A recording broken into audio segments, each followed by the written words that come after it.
Welcome back to my channel, Such and Chick.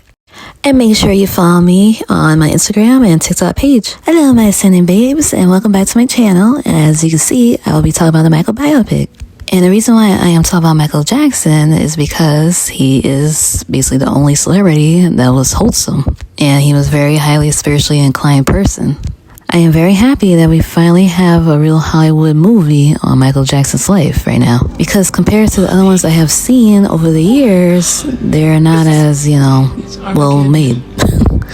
It's the beginning of the end. Mother, somebody tell me. Yes, but I am a big fucking fan of Michael Jackson, okay? I have a big poster of him behind me over there. And I am wearing a Dangerous jacket right here. I have almost all of his albums, okay? And I have most of his albums right here. I used to play the Michael Jackson Experience on my Wii and on PS3, but I no longer have that anymore, unfortunately. And I also have the Moonwalk book, but I can't find it anywhere right now. But yes, I am definitely a big fan of him. So your girl definitely knows Dada, okay? He's Dada. And I also have this Michael cup, but unfortunately I had to get it from online because within my own movie theater nearby me, these guys didn't even have it in stock, period. They had no Michael collectibles, period. I do not understand why the hell they did not have it because, you would think they would put it in all locations of all movie theaters, right, in order to make more money. But anywho, I really wanted to make this video talking about the Michael movie and do my own review on it. Even though I really do believe that the movie was pretty good, I did, feel a little disappointed at times because they could have delved a little more deeper into his life and career. Because I'm going to be honest with you, they kind of glossed over some stuff that was very important. And I did not really enjoy that part. The original film was supposed to be 4 hours long, but unfortunately the director, Fuqua, couldn't really use it due to the Jackson estate and the Chandler family whole legal, stuff. But I'll be honest with you, fuck them, because we already know the whole stuff with them and how they lied against Michael Jackson. So right now I'm going to talk about the pros of the movie, and then later on I'll talk about the cons of the movie, because there are some cons within the movie, and there's also, unfortunately, some inaccuracies too, which is kind of funny, because if his own family helped to produce it, why would these guys have inaccuracies like that in the first place? But then again, it is a biopic, and a lot of biopics seem to have a lot of inaccuracies in it anyway. Alright, so one big pro of the movie is that they actually humanized Michael Jackson as a real human being and as a person, because honestly, we already know as fans how the media loves to attack him. We already know how the media, even to this day, right, the other day when it first came out, was saying that the movie was basically trash and that, oh no, they didn't mention the allegations. When the biopic ends at 1988, the first allegations of him was in 93. So what the fuck were they really expecting? Anywho, these guys been, calling him Wacko Jacko and all that type of stuff for fucking decades, okay? While he was alive and even now, okay? And within the movie, I love how they showed him how he was a shy guy and reserved and very polite and loved his animals and was a real true humanitarian. Yes, but I really do love the fact how they show how much he was a true humanitarian, because that's exactly what he was. He was a very compassionate soul and very selfless. This guy gave away $500 million towards charities. You don't see any modern day pop stars or celebrities doing stuff like that. He really was a real good person, and I think, to be honest with you, most people should role model after him. Because, people might say, oh, you guys want to compare him to, Jesus Christ. But, he really did have the Christ consciousness and, being compassionate. It was really sweet to show it within the movie, how he gave away toys towards the sick children and decided to spend time and talk to the burnt victims after the Pepsi incident, too, in the hospital. After the Pepsi accident, guess what? He decided to still donate whatever money he got from the settlement from Pepsi, which was $1.5 million, to creating a burn center in his name for all the burn victims. That is so sweet. So the second biggest pro within the movie is that it shows Michael using manifestations and affirmation. Because honestly, us spiritual folk know how very powerful manifestations and affirmations really are, and to, trying to achieve wherever you want to be and, try to achieve, your goals in life. And guess what? Honestly, it all worked out for him because he honestly was able to achieve to become the world's biggest pop star and, achieve many great things in his life. Another cute detail that I really liked within the movie was when Michael was in the swimming pool and looking up at the sun. And I guess you could say he was kind of like him using sun gazing and channeling towards the sun and also towards God to get his music inspiration and ideas from God himself, especially before Prince comes and takes it away. Now, after I spoke about the pros of the movie, now I'm going to talk about the cons of the movie. And unfortunately, one of the cons of the movie was how, they basically kind of like didn't really show how, abusive Joe Jackson really was towards Michael and towards the brothers too. Yes, honestly, they showed how, he used to get whipped by the belt, by his own father. But they didn't really go through, like, basically the psychological, in-depth stuff that, he used to feel about his own father. I mean, there are a couple of interviews where he basically spoke about how basically whenever he felt his father's presence and, was near him, basically, that he used to kind of regurgitate or even faint. And this honestly kept on until he was, like, an adult. You would vomit. Mm-hmm. When would you vomit? Well, what would produce that sort of reaction in you? His presence, just seeing him. And sometimes I'd faint, and my bodyguards would have to hold me up. So how do you view him today? I'm scared of my father to this day. My father walked in the room, and God knows I'm telling you the truth. I've fainted in his presence many times. I'll say once, to be honest. I've fainted once. I've thrown up in his presence because just when he comes in the room, he just aura comes and my stomach starts hurting. I know, like, I'm in trouble. And now he's so different now. He wants to be a better father. I just wish he had learned that earlier. Why are you still scared of him? Because the scar is still there. So I'm like an angel in front of him, not scared. One day he said, "Why are you scared of me?" And I couldn't answer. I felt like, "Shelter, do you know what you've done?" How often would he beat you? Too much. Would he only use a belt? Also, when Michael gets his own nose job and he comes back home, his father sees him, and then he kind of gives him like a surprise or even like a disappointed look, kind of. But I don't know, it just was weird because, this guy used to bully Michael for having a big nose, even though, he himself, Joe, had his own big nose to deal with. So I don't know how the hell this guy was making fun of him having it when he got the gene from him. But anyway, yeah, it was just like a whole weird scene that I didn't really like that they really added, to be honest with you. Because I'm like, why is this guy looking surprised that his son got a nose job? Really? One of the main problems of this movie was the pacing, and I guess the main reason why is because honestly a lot of stuff was cut out from the original film that Fuqua had, which was 4 hours long. He couldn't really use the 4-hour filming because of the legal stuff that happened between the Chandler family and the Jackson estate. But this is the weird part to me, is that you tell me the Jackson estate didn't know that they couldn't mention anything about the Chandler family and the, allegations that came out. That's very weird. Because basically, to be honest with you, they wasted Fuqua's time, but also the whole cast's time making the 4-hour part. But I guess they'll be able to use some of that, stuff either, in the extended cut or within the next sequel. Overall, I really wish that the movie had more dialogue and storyline to it. Honestly, yes, we know Michael's, going against his own father. Yes, I understand that. But basically, like what some other people have said before, that it felt like almost like a music video kind of like montage. And what I mean by montage, basically it'll have a story and dialogue, right? Then it'll go and show him. Then it proceeds to show you him producing a song, or singing a song in the studio, and then it'll show you him performing it or having a music video to it. So it becomes basically a continuous rinse and repeat cycle. The movie starts in 1968, which is during the Jackson 5 era, and then it jumps basically towards the Off the Wall when he's a young adult. and then it jumps to the Thriller and it stays there, but then it jumps all the way towards the Bad Tour, which I was like, whoa. How the hell are we going to move past that that fast? I mean, I hope they really do go back in the sequel and show us some of the stuff when he made Bad and, you know, stuff like that. And stuff I feel like they should went more in depth with, basically when it came to especially the Off the Wall era. It should show you, honestly, him singing and making the song Off the Wall, right? That's literally the album's name title, right?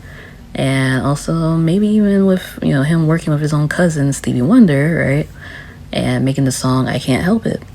I mean, they did have the instrumental in the background during the movie, but for whatever reason, they didn't really play the song, actually. I don't know why. They should have really included the Wiz in the Studio 54 scene, because you actually got to see a young Michael going and hanging out in the club and, you know, being more free and independent away from, you know, the family, especially his father, Joseph Jackson.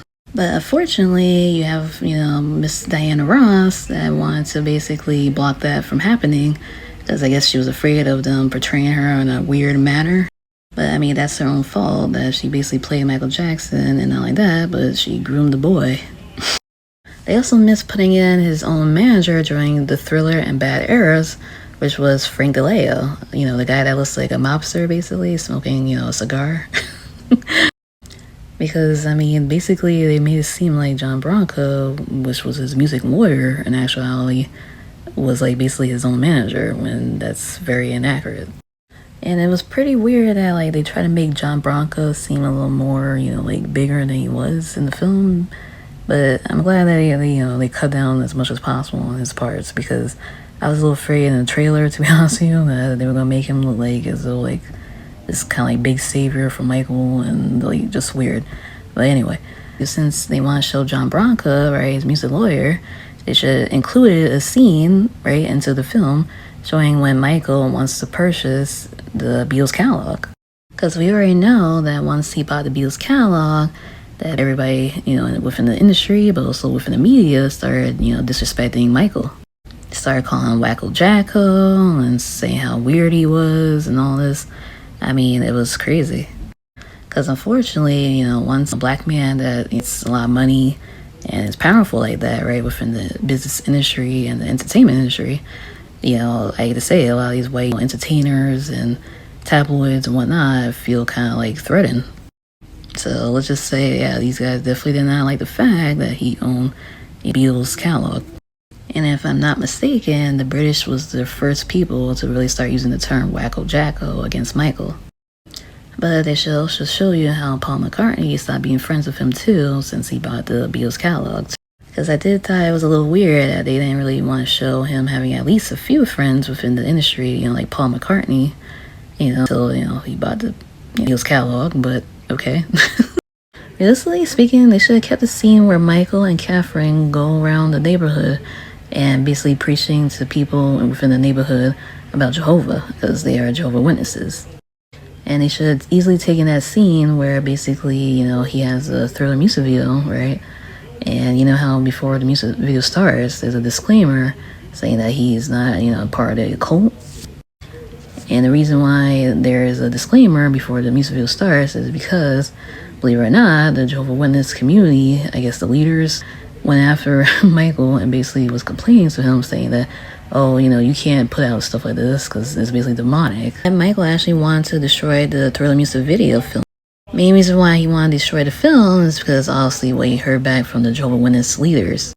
Because remember what I said before, that the Jehovah's Witness leaders did not like the fact that the music video was basically seen as demonic and part of a cult.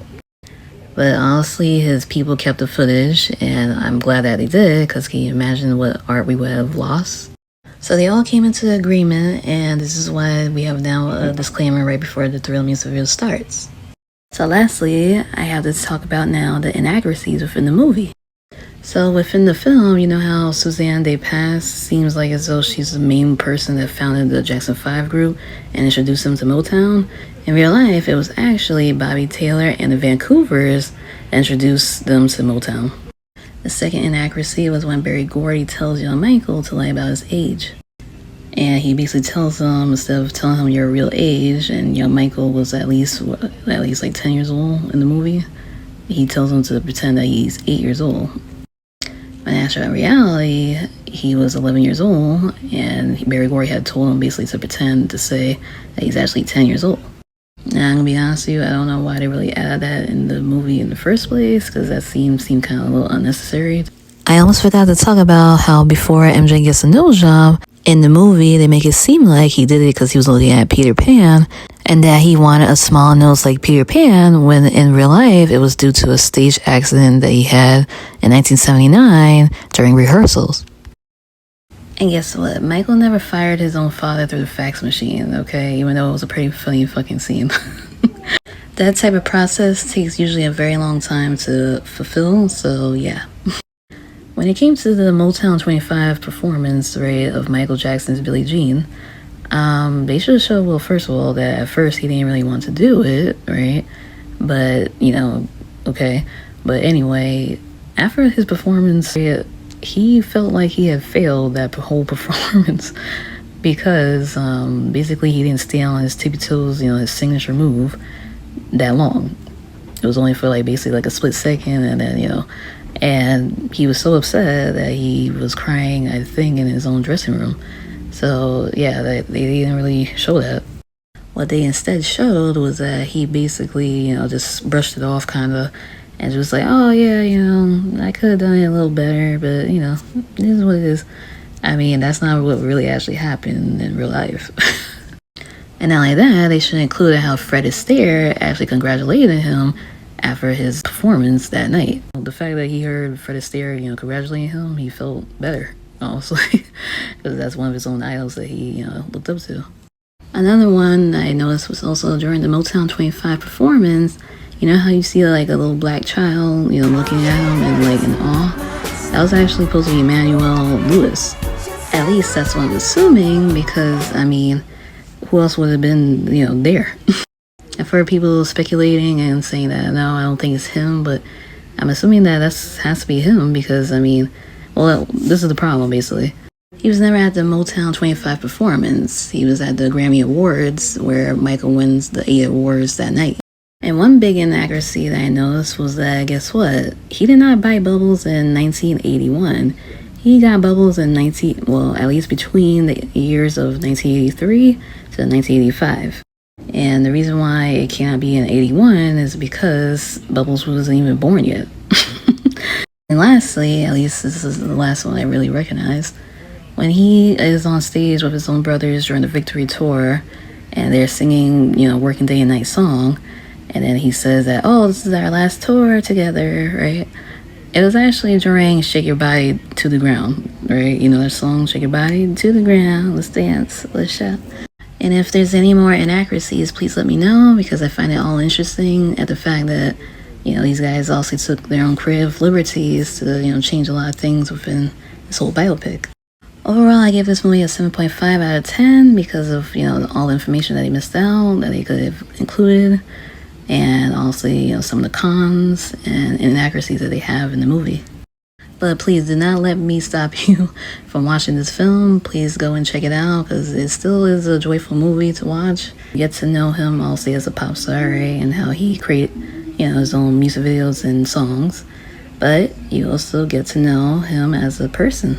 But this is what I actually like about the movie, is that if you are curious about Michael Jackson, right, and let's just pretend you never knew who he was, right? You get to see a little bit of his personality and how he was as a human, and as a pop star. Please make sure that if you decide to watch this movie, that you go and watch it in IMAX theaters, because I'm telling you right now, with the whole speaker and the IMAX theaters, it makes you really feel as though you're at a Michael Jackson concert when his music plays.